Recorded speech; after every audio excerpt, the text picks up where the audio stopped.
За эрхэм гишүүдтэй өнөөдрийн мэндийг хүргэе. Монгол Улсын их хурл засгийн газар Монгол төр хямраад нэлээд хүнд байдалтай нэг дагаад төрийн түвшиндийн нэр хүнд бас унж байна. Өглөө би бас эмнэлгээр явлаа. Бараг хулгайчид одоо энэ очрлж энэ төр гэдэг ингээл наад захын дэгж штэ бид нэр чинь нэр хүнд унж байна. Харамсалтай байна. За ардын намын даргын сонгуультай холбоотой ингээд тэр маргааныг авчираа төрийн ордонд ингээд хагарал өсөргээд улсын их хурлын дарга засгийн ерөнхий сайд хоёрыг огцруулж байна л да.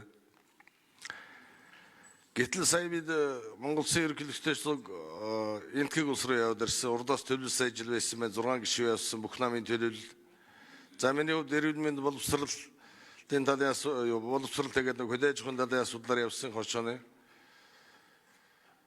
За энд бас ерөнхийлөг шиг бас энд буруутгаж байна. 6 гишүүнийг авч явсан юм байна. Гэвь ерөнхийлөгчийн нэр хүн талдаад бас.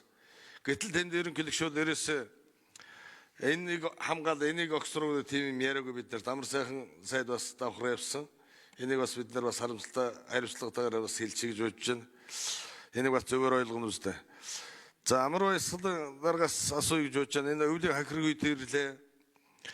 Нөгөө талаар одоо ингээд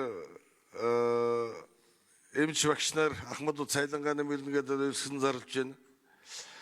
За урд нь цайл нэмэх тэтгэвэр тэтгэмжийн боломжгүй гэсэн мөртлөө сая нэг хэд хоногийн дотор одоо 15-аас 20% нэмж болж байна гэж ярьж байна. Энэ урд нь танд бид нар бас 5 жил ярьж байсан. Ер нь нэмэх боломж төрд байгаа мó ер нь та анзаарч бас юу их хурлын дараагийн хувьд энэ бас засгийн газарт хэлж ирсэн үү энэ цангийн сайдтай. Энэ талаар асууя. За амар өсөлтөнд дарга хариулъя. За сүүлийн өдрүүдэд бас энэ төсөв хилцэж байгаатай холбоотой бас засгийн газраас өргөн мэдүүлсэн төсвийн төсөлтөд холбогдуулан багш эмч үйлчилгээний салбарын ажилчдын хувьд бол цалингийн нэмэгдлийн асуудлыг их хэмжээгээр хөндөж байгаа. Бас одоо дундаж цалинтай холбоотой асуудал энэ нэлээдгүй хөндөгдөж яригдж байна. Тэгээ зайлшгүй одоо цалин нэмэгдлийн шаардлага бол бодиттой байгаа. Засгийн газрын зүгээс өргөн барьсан төсөл дээр бол төдийлөн хангалттай биш гэж салбарынхан үзэж байгаа.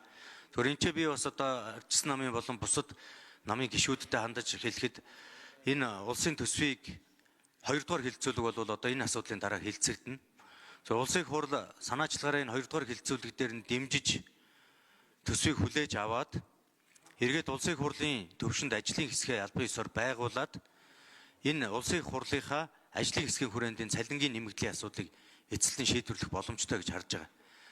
Зарим төрлийн зардлыг бууруулах замаар багш, эмч, үйлчилгээний ажилчдын цалинг өнөөдөр шаардж байгаа түвшинд нь хүрдгүүмаа гэхэд одоо засгийн газраас зорж байгаа түвшингээс ахиулж нэмэх зайлшгүй шаардлага байна гэж бол харж байгаа.